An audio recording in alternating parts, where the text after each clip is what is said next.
দীর্ঘদিন থেকে প্রাকৃতিক বিপর্যয়ের সম্মুখীন পশ্চিমবঙ্গ সিকিমের লাইফলাইন 10 নম্বর জাতীয় সড়ক। আর এবার থেকে সেই 10 নং জাতীয় সড়ক দেখাশোনা, মেরামত ও সংস্কারের দায়িত্বে রাজ্যের পরিবর্তে কেন্দ্রীয় সংস্থা। কেন্দ্র সরকারের তরফে এবং কেন্দ্রীয় সড়ক ও পরিবহন মন্ত্রকের তরফে একটি নোটিফিকেশন জারি করে সে কথাই জানানো হয়েছে। আর কেন্দ্র সরকারের এই পদক্ষেপে ধন্যবাদ জানিয়েছেন সিকিমের মুখ্যমন্ত্রী প্রেম সিং তামাং ও দার্জিলিংয়ের সাংসদ রাজু বিস্তা। পাশাপাশি কেন্দ্র সরকারের এই পদক্ষেপ করায় খুশি পর্যটন সংস্থাগুলিও। এখন থেকে সেবক থেকে রংপো পর্যন্ত প্রায় 53 কিলোমিটার 10 নম্বর জাতীয় সড়ক মেরামত ও সংস্কারের কাজ করবে জাতীয় সড়ক উন্নয়ন কর্তৃপক্ষ। এতদিন পর্যন্ত ওই সড়ক মেরামত ও সংস্কারের কাজ করত রাজ্যের পূর্ত দপ্তর। টানা বৃষ্টিপাত, প্রাকৃতিক বিপর্যয় এবং তিস্তায় হড়পা বানে একাধিকবার 10 নম্বর জাতীয় সড়কের একাধিক জায়গা ক্ষতিগ্রস্ত হয়। ফলে স্বাভাবিকভাবেই মাথায় হাত পড়ে পর্যটন ব্যবসায়ী থেকে শুরু করে স্থানীয় বাসিন্দাদের।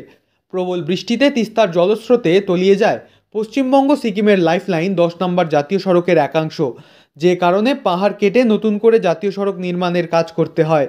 কিন্তু রাজ্যের পরিকাঠামো কম থাকায় সেই কাজ করতে বেশ হিমশিম খেতে হচ্ছিল। কাজ দেরিতে শেষ হওয়ার পাশাপাশি পরিকাঠামো কম থাকায় ঠিকমতো কাজ হচ্ছিল না এবং বারবার একই জায়গায় ধসের জেরে ক্ষতিগ্রস্ত হচ্ছিল এই 10 নম্বর জাতীয় সড়ক। এতে রাজ্যের ভূমিকা নিয়েও প্রশ্ন উঠতে শুরু করে। সড়কটি বাংলা সিকিমের লাইফলাইন হওয়ার কারণে আর্থিক, পর্যটন ও বাণিজ্যের দিক দিয়ে ক্ষতির মুখে পড়তে হচ্ছিল দুই রাজ্যকে।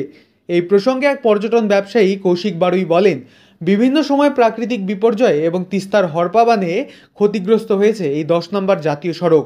এর ফলে সমস্যায় পড়তে হয়েছে পাহাড়ে ঘুরতে আসা পর্যটক থেকে শুরু করে পর্যটন ব্যবসায়ীদের।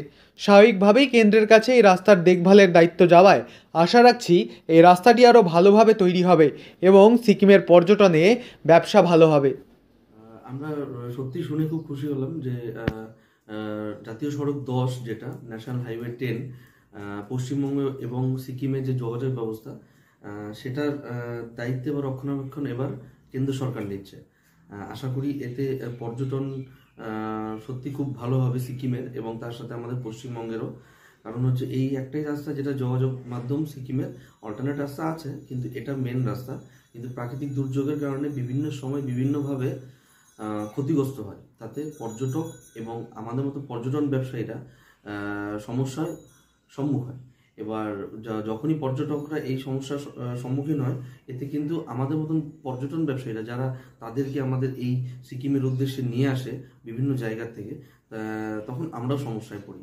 তো আমি একজন পর্যটন ব্যবসায়ী হিসাবে সত্যি খুশি এই উদ্যোগকে। আগামীতে কেন্দ্রীয় সরকার এই রাস্তাকে খুব ভালো মতো দেখভাল করবে এবং সিকিমের জন্য পর্যটন আরও ভালো হবে, এটাই আশা রাখছি। গত 25শে জুন বাংলা সিকিমের লাইফলাইন 10 নম্বর জাতীয় সড়ক মেরামত ও সংস্কারের কাজ যাতে কেন্দ্র সরকার নিজের হাতে নেয়, দিল্লিতে প্রধানমন্ত্রীর সঙ্গে দেখা করে সেই দাবি করেছিলেন প্রেম সিং তামাং। একই দাবি তোলেন রাজু বিস্তা সহ পর্যটন সংস্থাগুলিও। বর্তমানে কেন্দ্রের হাতে দায়িত্ব যাওয়ার পর সকলের একটাই আশা, এই 10 নং জাতীয় সড়কের কাজ আরও ভালোভাবে সম্পূর্ণ হবে। এর ফলে সিকিমের পর্যটন নতুন করে আয়ের দিশা দেখাবে। দার্জিলিং থেকে সুজয় ঘোষের রিপোর্ট, লোকাল 18 বাংলা।